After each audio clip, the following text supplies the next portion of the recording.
Bom dia, meus irmãos. Que esse domingo seja um domingo maravilhoso. Que bênção quando nós podemos acordar, quando nós podemos abrir os olhos, levantar, tomar um café gostoso. É um milagre da vida, é um milagre que Deus faz na vida de cada um de nós.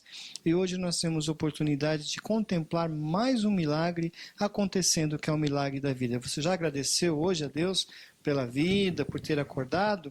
Que bom, hoje é um dia de nós pararmos, é o dia do Senhor, é um dia de nós voltarmos mais os nossos pensamentos às coisas de Deus, voltarmos mais o nosso pensamento ao Senhor, e nada melhor do que começar o dia já estudando a palavra de Deus, já meditando um pouquinho na palavra de Deus, e nós estamos pensando nesses dias na carta de Hebreus, nós estamos caminhando aí com o autor de Hebreus. Nós não sabemos quem é esse autor, mas nós temos conversado com ele, nós temos aprendido algumas coisas com ele, algumas coisas importantes. Hebreus é uma carta que reforça a nossa fé, que reforça a confiança no Senhor Jesus e que reforça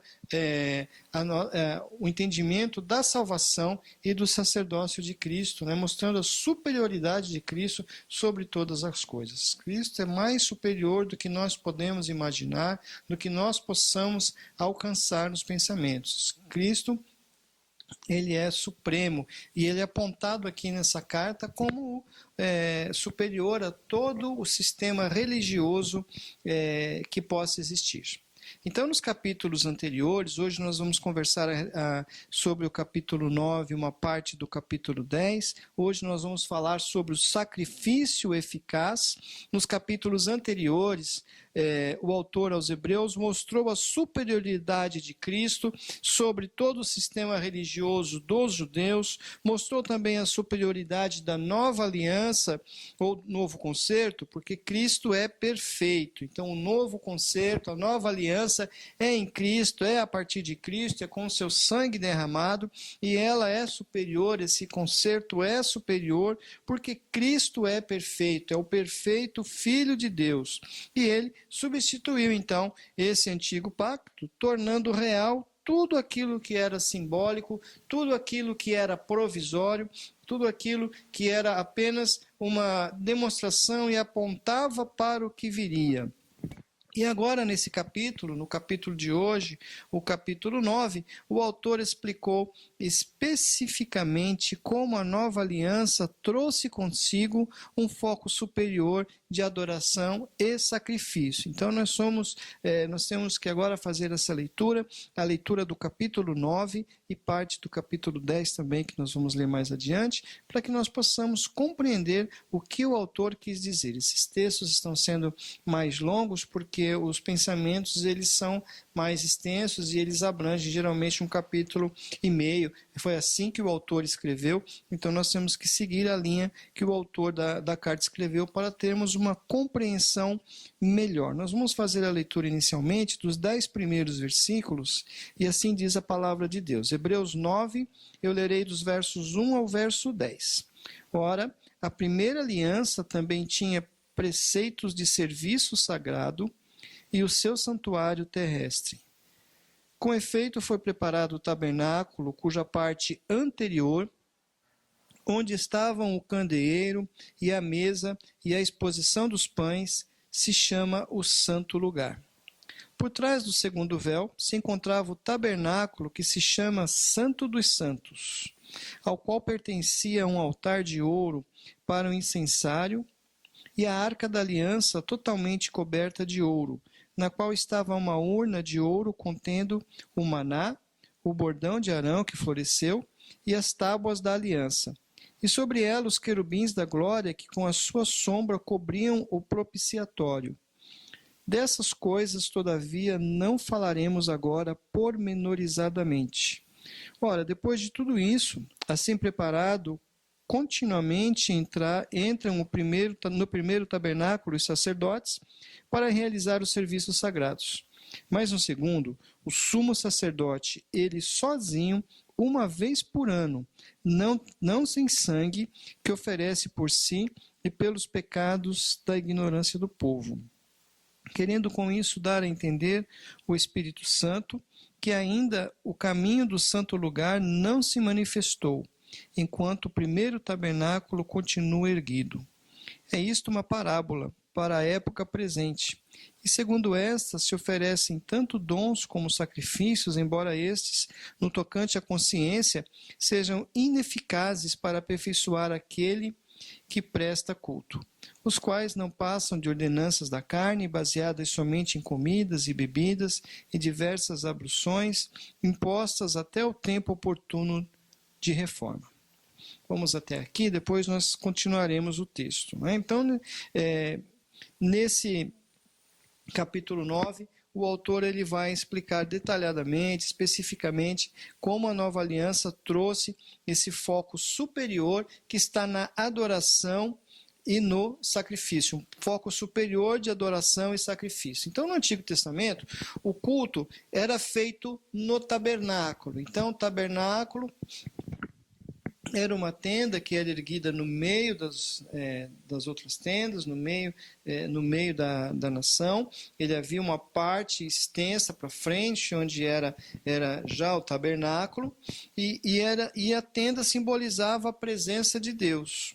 Depois isso passou a ser feito, então, os sacrifícios, o culto passou a ser feito, então, no Templo de Jerusalém. O lugar de culto, e o lugar de culto é onde estiverem 2 ou 3 reunidos em meu nome. Foi o que Jesus disse mais adiante. Então, nós vemos que foi sendo ampliado o conceito de culto. Primeiramente, começa o culto mais antes, lá no início, com Abraão, erguendo um altar de pedra, sacrificando ali o animal, os patriarcas. Depois, com a chegada da lei, com a instituição do tabernáculo. Então, o culto é feito nesse tabernáculo, e é interessante quando nós falamos de tabernáculo, que o tabernáculo foi dado por Deus, foi uma orientação de Deus, e o objetivo do tabernáculo era ficar no meio do povo. A ideia do tabernáculo, então, era Deus no meio do acampamento, Deus no meio das pessoas, Deus no meio do povo. Então, isso é algo que já vem desde o início, desde muito tempo. Deus quer estar no meio do povo, Deus quer estar no nosso meio, para ali receber o culto, para ali receber a adoração. Passado o tempo, com a construção do Templo de Jerusalém, esse culto, então, passa a ser feito nesse templo, através dos sacerdotes e de todo o ofício do templo. E Jesus, então, expande isso quando diz que onde estiverem 2 ou 3 pessoas reunidas em meu nome, eu ali estarei. Então, Jesus já amplia esse conceito, dizendo que o lugar do culto é onde estão pessoas reunidas para adorá-lo, onde nós queremos adorá-lo, é onde nós queremos adorá-lo com sinceridade. Ou seja, esse lugar de culto, ele também é no próprio céu, onde nós temos livre acesso através de Jesus. Então, quando pessoas se reúnem com um coração sincero, pessoas se reúnem com um coração desejoso de buscar a Deus, de adorar o Senhor, Jesus está ali, o culto está acontecendo lá no céu, na presença de Deus, onde Ele está. Então, quando nós falamos de culto no Antigo Testamento, logo nos vem à mente a questão do sacerdócio. Logo, primeira coisa que nós pensamos quando nós falamos em culto no Antigo Testamento são sacerdotes e são sacrifícios. E esses sacerdotes, eles eram humanos, eles eram mortais e eles eram pecadores, como eu, como você. Então, no Novo Pacto, isso já não acontece. No Novo Pacto, na Nova Aliança, em Jesus, já não há mais esses sacerdotes, há um único sacerdote que é perfeito, que é eterno e que é mediador entre nós e Deus, que é Jesus. E outro diferencial importante do Antigo Testamento para o Novo Testamento está no fato de que não há mais necessidade de fazermos o sacrifício. Então já não existe mais o sacrifício, já que Jesus é o Cordeiro de Deus e o seu sacrifício é único, é suficiente e é definitivo. Então, ele explica isso. O autor ele explica que o sistema de culto judaico estava abolido, estava encerrado, pois tudo simbolizava aquilo que Cristo veio fazer por nós e que através dele o caminho está aberto para Deus.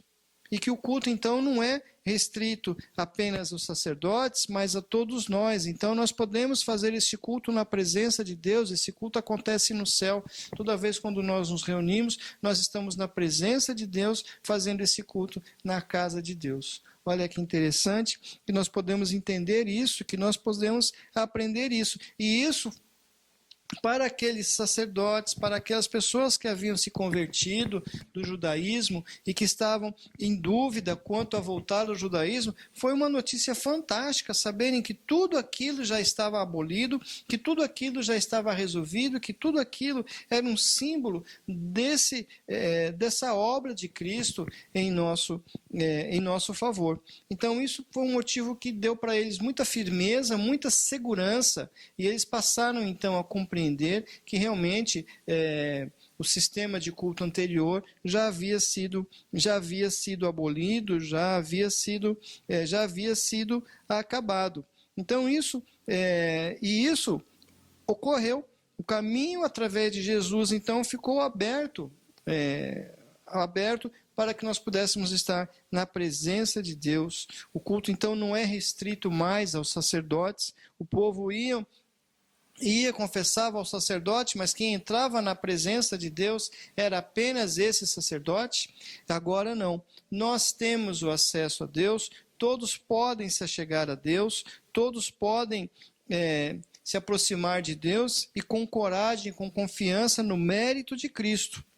E isso ocorreu quando o véu do templo se rasga, se divide em duas partes. E o véu do templo, muitas pessoas às vezes pensam que é uma cortininha de seda, mas era muito grosso, era algo assim bem grosso, e aquilo se parte no meio. Por isso foi um espanto para todos os sacerdotes, para o sumo sacerdote na época, quando viu o véu do templo se abrindo, se partindo, se rasgando em duas partes, logo após a morte de Cristo.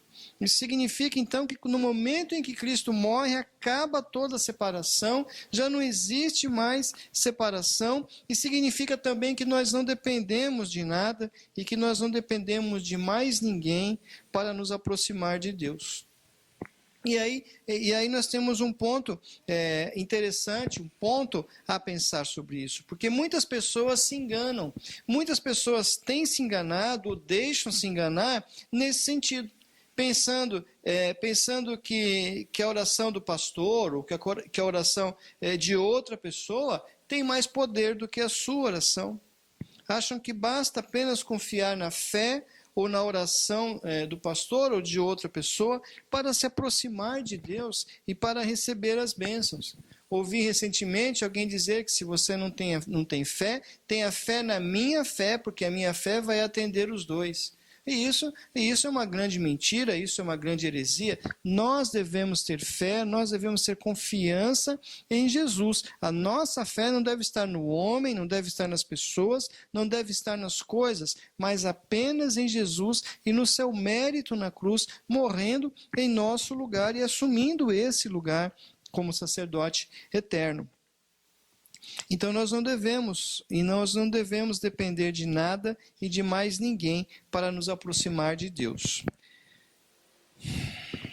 para receber as bênçãos e para receber qualquer outra situação que seja.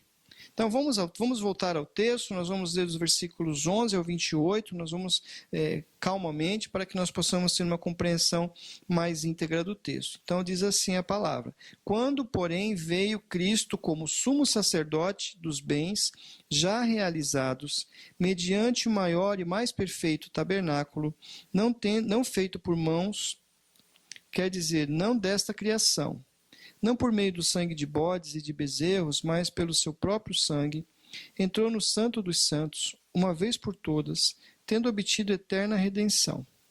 Portanto, se o sangue dos bodes e dos touros e a cinza de uma novilha, aspergidos sobre os contaminados, os santificam, também a purificação da carne. Muito mais o sangue de Cristo, que pelo Espírito Eterno a si mesmo se ofereceu sem mácula a Deus, purificará a nossa consciência de obras mortas para servirmos ao Deus vivo. Por isso mesmo, ele é o mediador da nova aliança, a fim de que, intervindo a morte para a remissão das transgressões que havia sobre a primeira aliança, recebam a promessa da eterna herança aqueles que têm sido chamados. Porque onde há testamento, é necessário que intervenha a morte do testador. Pois um testamento só é confirmado no caso de mortos, visto que de maneira nenhuma tem força a lei enquanto vive o testador. Pelo que nem a primeira aliança foi sancionada sem sangue, porque havendo Moisés proclamado todos os mandamentos segundo a lei a todo o povo, tomou o sangue dos bezerros e dos bodes com água e lã, tinta de escarlate e sopo e aspergiu não só o próprio livro, mas também sobre todo o povo, dizendo: Este é o sangue da aliança, qual Deus prescreveu para vós outros.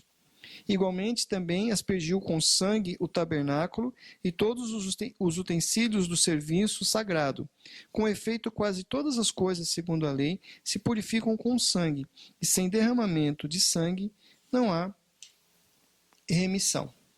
Era necessário, portanto, que as figuras das coisas que se acham nos céus se purificassem com tais sacrifícios, mas as próprias coisas celestiais com sacrifícios a eles superiores, porque Cristo não entrou em santuário feito por mãos, figura do verdadeiro, porém, no mesmo céu, para comparecer agora por nós diante de Deus.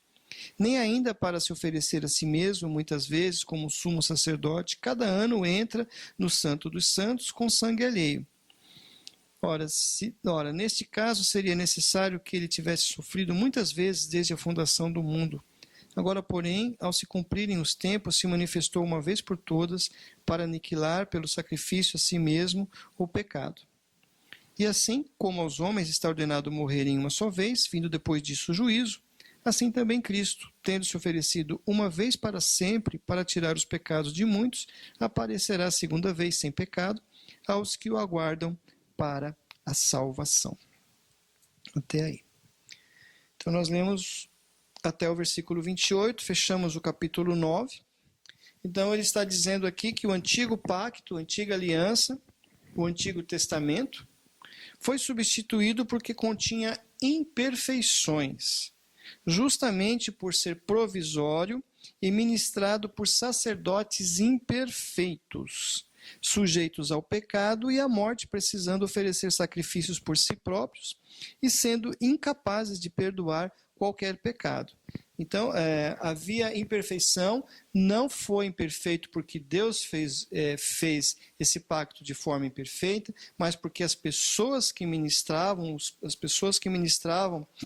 os sacerdotes e tudo mais, eram pessoas como eu e você, imperfeitas e sujeitas ao pecado. Então havia imperfeição também nos sacrifícios, porque eram feitos com sangue de animais, esses animais, lembrando que eles representavam os humanos, e no entanto, o sacrifício feito no novo concerto foi feito com o sangue do Filho de Deus, eterno, perfeito e sem pecado.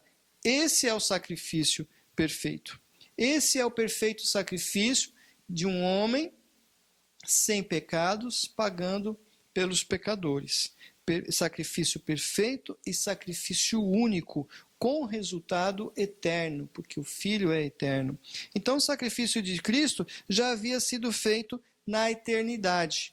Já na eternidade, antes mesmo da fundação do mundo, Apocalipse 13:8 vai dizer isso, que o sacrifício de Cristo foi feito antes mesmo da fundação do mundo. Como que a gente pode entender isso? Antes da fundação do mundo já foi sacrificado? Sim, nós conseguimos compreender isso através da onisciência de Deus, que sabe todas as coisas, que conhece todas as coisas, através da sua presciência. Deus sabe de todas as coisas e já sabia o que aconteceria com a humanidade e já providenciou então esse sacrifício de Cristo antes mesmo que a humanidade fosse criada. Então, Deus apenas aguardava o momento certo, apenas aguardou o momento em que seria concretizado esse plano, na plenitude do tempo. Gálatas 4:4 fala da plenitude do tempo, que era foi o momento em que toda a humanidade estava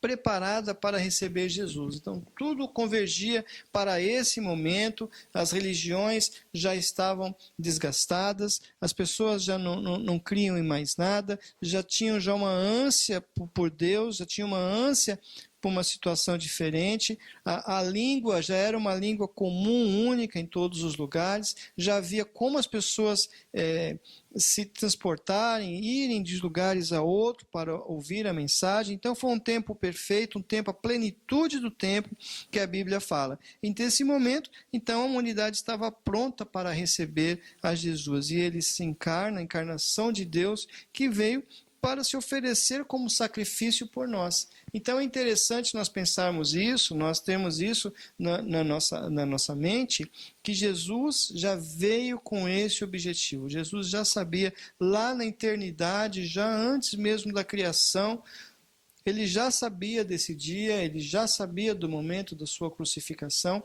Então foi uma decisão totalmente tomada por ele, já fazia tudo parte de um plano. Então nós vemos e ouvimos muitas vezes pessoas pensando no sacrifício de Jesus, penalizadas por isso, achando que Jesus foi injustiçado, ou até mesmo um fraco por ter se deixado levar assim. Mas Jesus veio para isso, e essa é a grande vitória de Jesus, saber quem ele era, saber o que ele era e saber o que ele faria em favor de nós. Então, nós temos essa tranquilidade, nós temos essa alegria de saber que Jesus fez esse sacrifício por nós, o único sacrifício que realmente é eficaz. E os primeiros versículos do capítulo 10, eles falam da eficácia desse sacrifício. Eles vão falar justamente da eficácia desse sacrifício e vão mostrar que o sacrifício de Cristo é definitivo,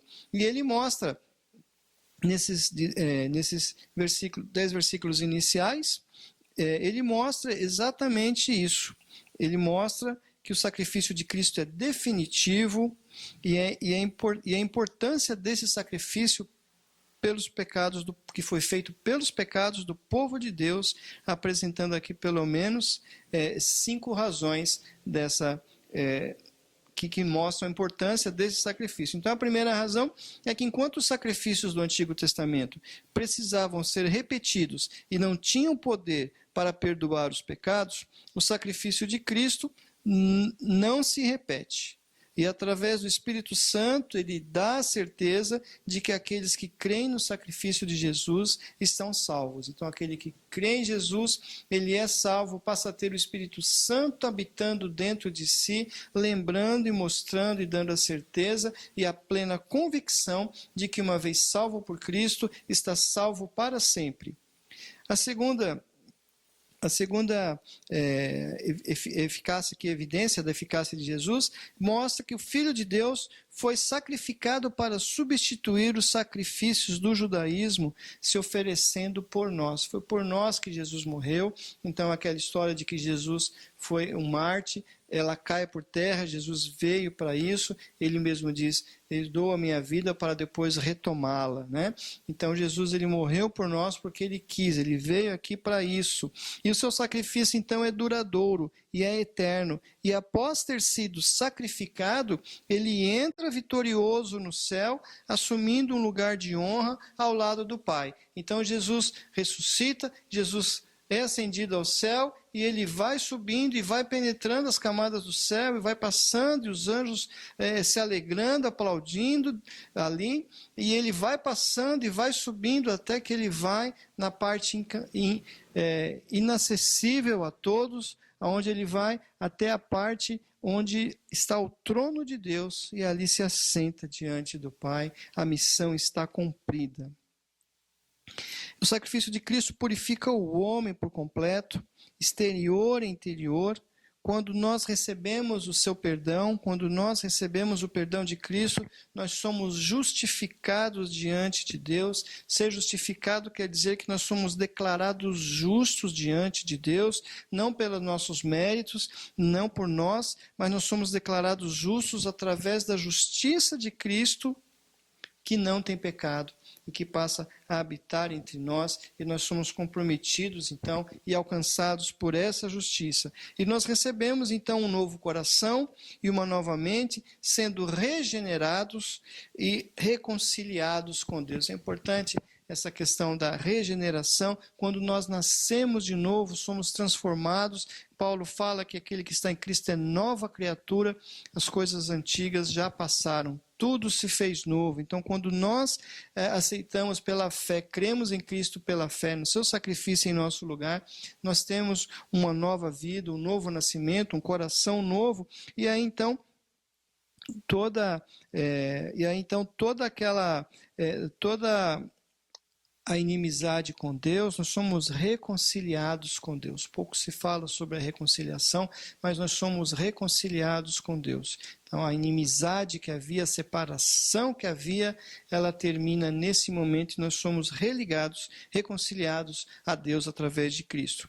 E, por isso, esse sacrifício anula qualquer outro tipo de sacrifício ou situação que tenha o objetivo de perdoar os pecados, porque ele é suficiente para perdoar e para aperfeiçoar aqueles que nele creem. Então, só através de Jesus é que nós temos essa liberdade, só através de Jesus é que nós temos esse sacrifício que é suficiente, eficaz e total. E para nós terminarmos, a salvação ela não é garantida pelos nossos próprios esforços, não é garantida pelos nossos próprios méritos, não é garantida pelas nossas boas obras, não é garantida pelas muitas coisas que possamos ou venhamos a fazer, mas apenas e somente pelo sacrifício de Cristo. Então cabe a nós não apenas crer, como viver em seu amor e honrar esse sacrifício de Cristo que foi feito uma única vez em nosso lugar. Então a segurança da nossa salvação está nesse sacrifício único que é perfeitamente eficaz. O sacrifício de Jesus Cristo na cruz do Calvário por cada um de nós. Pense nisso. Muitas coisas que nós poderíamos estar falando, mas o nosso tempo não permite, então cabe a nós meditarmos, estudarmos um pouquinho mais, lermos os textos e buscarmos no Senhor a compreensão. Mas nós temos a vida toda para alcançarmos isso. Vamos orar. Senhor Deus, eu quero te agradecer, ó Pai, mais uma vez, ó Deus, por esse tempo de estudo, Senhor, em que podemos, de forma panorâmica, Senhor, estudar a Tua Palavra, Senhor, estudar essa carta que é tão rica, que é tão proveitosa, Senhor, e que traz tantos ensinamentos para nós, ó Deus. Que o Senhor nos abençoe, ó Pai, abençoa cada um que está conosco nesse momento, Senhor Deus, para que nós possamos ter a alegria e a certeza dessa salvação alcançada através de Cristo Jesus. Que nós possamos, ó Pai, nos alegrar e viver para Ti, honrando esse sacrifício que foi feito em nosso lugar, Senhor Deus, e dar-nos a consciência e o entendimento de que não há méritos no homem, mas os méritos e a glória toda sua. Nós te agradecemos pelo sacrifício de Jesus, em seu nome. Amém. Que Deus te abençoe, que você tenha um excelente dia na presença de Deus.